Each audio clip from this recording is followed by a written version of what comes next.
Hi everyone and welcome back to Verma education once again. And आज के इस video में डिस्कस करने वाले हैं Jharkhand BSc agriculture entrance examination के लास्ट फ्यू डेज बच रखे हैं और इस टाइम पे आपका एक्शन प्लान क्या रहना चाहिए। ठीक है, तो एग्जैक्टली उसी के बारे में यहाँ पर देखने वाले हैं दैट कि आप जो है ना इस साल आप अच्छा स्कोर कैसे बूस्ट कर पाओगे। ठीक है, इवेंचुअली अच्छा स्कोर कैसे कह सकते हैं। अगर तो आप जनरल और ओबीसी कैटेगरी से हो देन एब्सोल्युटली आपको 100+ स्कोर करना पड़ेगा, वेरेज तभी आप जो है ना एग्रीकल्चर या फिर वेट के लिए आप जा सकते हो।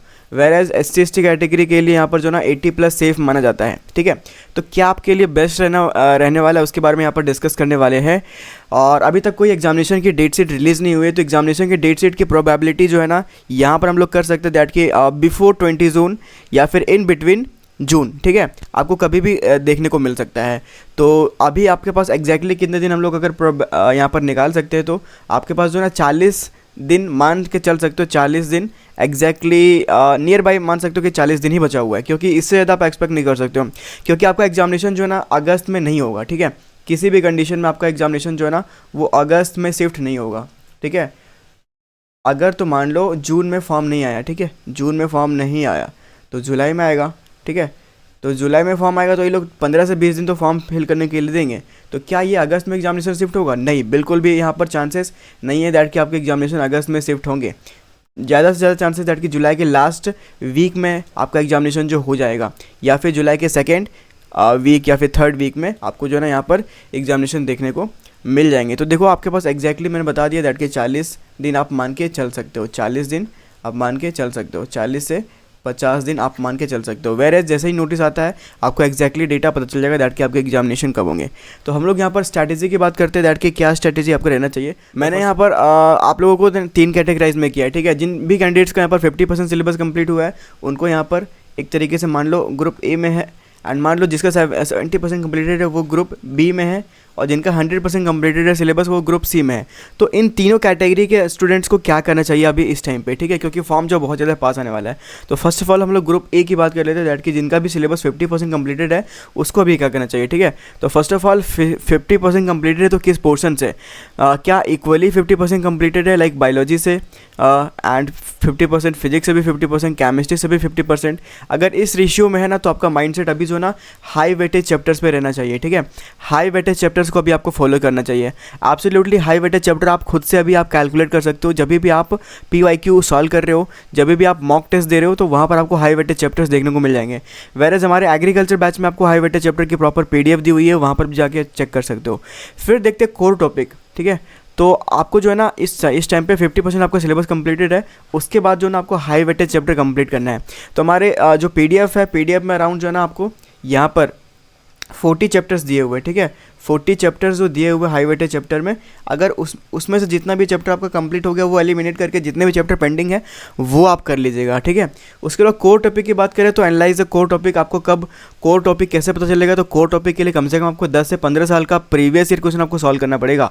तो अगर आप प्रीवियस ईयर क्वेश्चन सॉल्व करते तो कोर टॉपिक आपको मिल जाएगा। ठीक है, क्योंकि आपका सिलेबस 50% कंप्लीटेड है, तो अगर आप 50% और करना चाहो कंप्लीट तो अभी तो पॉसिबल है ही नहीं, है ना, बिल्कुल भी ना के बराबर है। एंड ये वही होगा ना दैट कि आप रॉन्ग डायरेक्शन में मेहनत करोगे, तो रॉन्ग डायरेक्शन में मेहनत करोगे तो रिजल्ट आपको जो है एब्सोल्युटली 0 देखने को मिलेगा। तो अभी आप जो है ना सिलेबस कंप्लीट करने में बिल्कुल भी मत रहो, आप जो है ना हाई वेटेज चैप्टर्स कर लो एंड कोर टॉपिक कर लो। उसके बाद आपको मॉक टेस्ट जरूर से देना। अगर आप मॉक टेस्ट नहीं देते हो तो आपका क्या कहते हैं एक तरीके से एक्यूरेसी पता नहीं चलेगा, एंड कितना आपका एक्यूरेसी है आपके क्या कहते हैं आपके पेपर में वो भी आपको पता नहीं चलेगा। तो उसके लिए आप मॉक टेस्ट ज़रूर से दीजिएगा। ठीक है, नाउ देखते हैं जिसका सिलेबस 75% कम्प्लीटेड है, कैटेगरी बी स्टूडेंट। ठीक है, तो बहुत सारे यहाँ पर कैंडिडेट पूछते हैं कि मेरा सिलेबस 75% कम्प्लीटेड है, तो अभी क्या करना है? तो फॉलो वन शॉट। ठीक है, जो आप जो ना वन शॉट फॉलो करो और शॉर्ट नोट्स बनाओ। जो 25% सिलेबस आपका पेंडिंग है ना उसका शॉर्ट नोट्स बनाओ। ठीक है, वन शॉट ही फॉलो करना, ये नहीं कि फुल लेक्चर्स बैठ के। तो अगर आपको 25% सिलेबस मतलब पेंडिंग है तो अराउंड कितने हो सकते हैं? 25 अराउंड 10 चैप्टर 15 चैप्टर इतने ही हो सकते हैं। तो 10 दिन में आप एब्सोल्युटली जो है ना जो पेंडिंग चैप्टर्स है उसको आप रिवीजन कर सकते हो वन शॉट के थ्रू, राइट। उसके साथ साथ जो आपका 75% कंप्लीटेड है वो जो है ना, उसमें आपको 70% टाइम देना है रिवीजन में और 30% जो पेंडिंग चैप्टर है वो पढ़ने में। उसके लिए मॉक टेस्ट तो आपको देना ही पड़ेगा, टाइम बाउंड मॉक टेस्ट और एनालिसिस आपको करना है, ठीक है। अगर आपने जो है ना 150 क्वेश्चन के मॉक टेस्ट लगाए एंड आफ्टर दैट आपको देखने को मिलता है दैट कि मेरे 80 क्वेश्चन सही हुए, बाकी के रॉन्ग हुए, तो जो रॉन्ग हुए ना उनको एनालिसिस करना पड़ेगा आपको, ठीक है। एनालिसिस के बिना मॉक टेस्ट अधूरा रहता है। अगर आप एनालिसिस नहीं करते हो, बस मॉक टेस्ट दे के बैठ जाते हो, that's not a good way, ठीक है। तो आपको जो है ना मॉक टेस्ट के बाद, एवरी मॉक टेस्ट के बाद आपको एनालिसिस करना है सेम टाइम पे। अगर आपने 2 घंटे में मॉक दिया या फिर 150 मिनट्स में मॉक दिया, तो 150 मिनट जितना भी टाइम लग रहा है उसके बाद उसको आपको एनालिसिस में देना पड़ेगा, ठीक है, और देना चाहिए। चलो अब देखते हैं जिसका 100% सिलेबस कंप्लीट हो गया है। तो एब्सोल्युटली यहाँ पर जो है ना 20 से 30% स्टूडेंट ऐसे हैं जिसका 100% सिलेबस कंप्लीटेड है, क्योंकि almost they are NEET aspirant, ठीक है। अब उन लोगों को क्या करना है, तो सबसे पहले डेली मॉक टेस्ट देना है, 1 डे फुल लेंथ या फिर चैप्टर वाइज मॉक आप दे सकते हो। वेर शॉर्ट नोट्स आपका जो भी आपने बना रखा है उसको आप रिविजन करना है, उसको एनालिसिस करना है, और PYQ, ठीक है, एटलीस्ट 10 साल का प्रीवियस क्वेश्चन एग्रीकल्चर का करके जाना।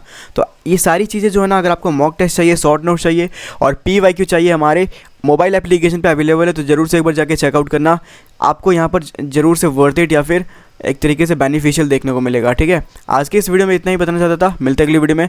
Thank you for watching.